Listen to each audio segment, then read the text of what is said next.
what's up everybody? Welcome back to my YouTube channel, and I'm coming here for the weekend analysis and more so race analysis here of the Mexican Grand Prix. What an epic weekend it's been. Let's start with qualifying. So first of all, Verstappen, amazing lap he did in qualifying. It was absolutely nailed. And Leclerc as well. I think those two guys have been doing incredible qualifying performances lately. And then to the penalty that Verstappen got, I think I think it was of course justified, because you have to lift if there's double yellow for the safety aspect. Of course, Lewis Hamilton didn't get a penalty, although he also stayed flat and he was going past the incident. The advantage he had, first of all, is he politically, I mean, the messages he gives them to the media is pretty impressive. As we know, he's like super smart with what he says. So he's like, you know, by the time I saw the incident, I was already past it, so I couldn't lift off anymore afterwards and things like that, you know, which is always gray area, and it's surely partly the truth, but he's always very, very smart with that. I don't know if you should be doing something like that in the future and change the rules so that you have to lift off also if there's no yellow flags yet, but you see that there's a big accident or something. Maybe that would be worth a thought, because just safety, safety is the most important, to keep it safe in those moments and make sure that not more happens afterwards. But anyway, so I can understand Max's frustration there that he gets a penalty and Lewis doesn't, but penalty anyway justified. Yeah, and then let's go to the race start. So first of all, you had this Vettel-Hamilton battle, and again, Vettel was so aggressive, but he did a great job. And I think it's awesome how F1 now, you know, is much more open-minded and loose about these incidents and not penalizing everywhere left, right and center. So F1 did a great job not to penalize that. According to the rules, like, Vettel was infringing the rules, because the rules say you have to leave a car's width between your car and the edge of the track, and Vettel didn't. You clearly, you know, pushed Lewis out there over the edge of the track.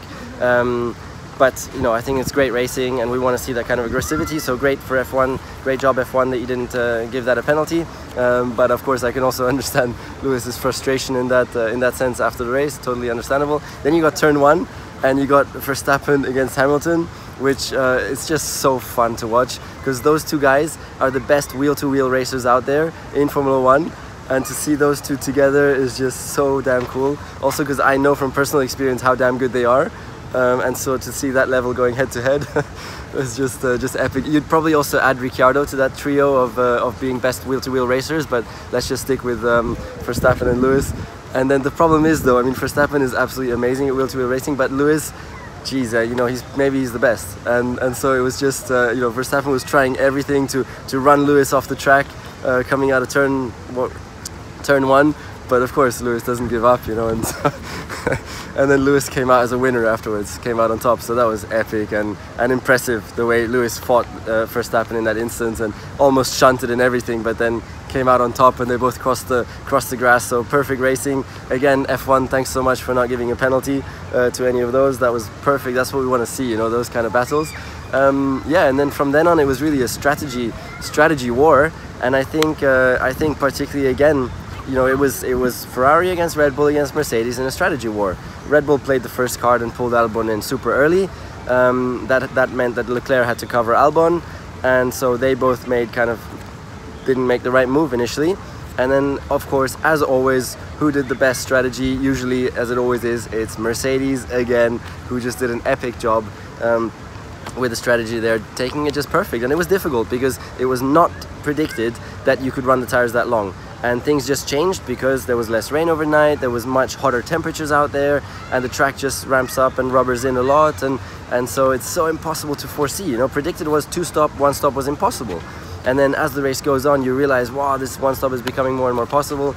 And yeah, so they just did an epic job. Mercedes did an epic job to beat Ferrari in that way and take the win for Lewis, although he was like 4th, you know, after the start. So really, really impressive. Great stuff there. And of course, Lewis as well, his driving, I think, keeping those tires alive and that race pace, as he always has, was spectacular, and that's why he deserved the win. Hats off to Vettel as well, who did a great job again with in racing. You know, he's been strong. It's just the qualifying where he's a little bit weaker compared to Leclerc, but in racing he's always been strong. And again today, the capacity to read the race as well and read the strategy. You know, whilst the engineers, they have all the data in front of them, but as a driver you have nothing. You're out there, usually you're clueless. but Vettel has such a great overview, and that's really one of the indications of the great champion of the year, is that you have so much capacity left whilst you're driving flat out in the race to think about all these things that are going on, strategy and everything. And so he was really questioning the Ferrari team about their strategy all the way through the race, and he did a great job. Of course, they didn't get it right in the end, but it's difficult. You know, when you're the leader, you have all to lose, so you need to be a bit safer on strategy. You can't take the kind of risks that Lewis did in the race to try and go for win or nothing. And that's what gave Lewis the win in the end. So it's okay, you know. Ferrari was okay to play it the way they did, and I think Vettel did a great race. Then Valtteri, I mean, okay, good comeback, I think, from 6th place to keep the championship alive. That's nice to see a little bit of the suspense remaining until Austin. Anyways, hats off to people like Perez, who did a great home race, great battles there, great defending, so epic job from him. I mean, Leclerc, let's speak about Leclerc. Gutted for him, my goodness, you know, it keeps on happening somehow, that he just gets the wrong end of the stick there somehow, often, you know, and again, this time, just because he was first, he got compromised, but just by bad luck, really, you know, by bad luck and things going differently than expected in the race in terms of strategy and tire wear. So he just lost out completely and finished 4th, although he was like first and looking so strong. So that's really, really tough moments for him. Let's see how he digests that, but I think, you know, he's young, he's so strong that he just keeps his head down, I think, and keeps going. So great stuff from Leclerc, and we can look forward to a lot more awesome racing from him. And it's so cool though, F1 at the moment, how it's so open, like between all the top teams, like it's epic. You just come to a new track, you never know who's going to be first. It's just so damn amazing. So I think that's really, really great progress for F1. To have this really open battle between the 3 teams, perfect stuff. Let's also just cover Verstappen in the race on that move with Bottas. I mean, that's what I'm saying, you know, the best wheel-to-wheel racing racer, because Verstappen, I mean, did you see that move that he did in Bottas? Like, you just don't overtake there, you just don't, and especially not a Mercedes car, like in that tiny hairpin there in the infield, nobody has ever overtaken there, I think, and Verstappen just goes for the lunge and puts it perfectly.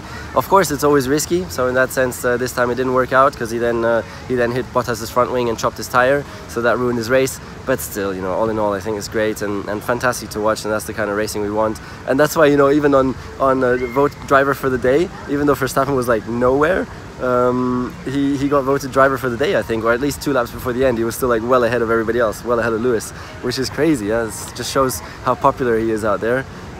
So great stuff there. So, I mean, yeah, Lewis just doing incredible, unreal 6th title, and then going for Schumacher's records next year. I mean, he's gonna take Schumacher's records next year. Although now Ferrari is really putting the pressure on, so it seems could be a very interesting year next year, and possibly, who knows, could be the Ferrari comeback and finally giving Ferrari a title next year. It looks really, really possible now with the way they're going, because they're so impressive. And have you seen that top speed on that Ferrari car?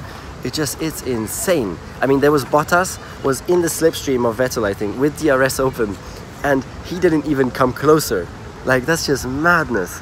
The Ferrari is flying on a straight, and yeah, pretty sure they've got everything legal, because FIA has been looking at it, and there's nothing to say. So seems completely legally. They've done an incredible job. I think particularly now on the engine as well. I mean, it's unbelievable. The power on that thing, epic. I think that's it. That's it for now. Thank you very much for tuning in. Leave me your comments. I'll be back in Austin next week. I'm back on site, so you can watch not only these reviews but also then behind the scenes from the weekend in Austin here on YouTube. That's going to be fun. So subscribe so you don't miss out on that. Thank you very much for tuning in. Bye bye. Let me check my notes to see if I've missed anything. Epic. I covered everything without notes. Thank you very much. Bye bye.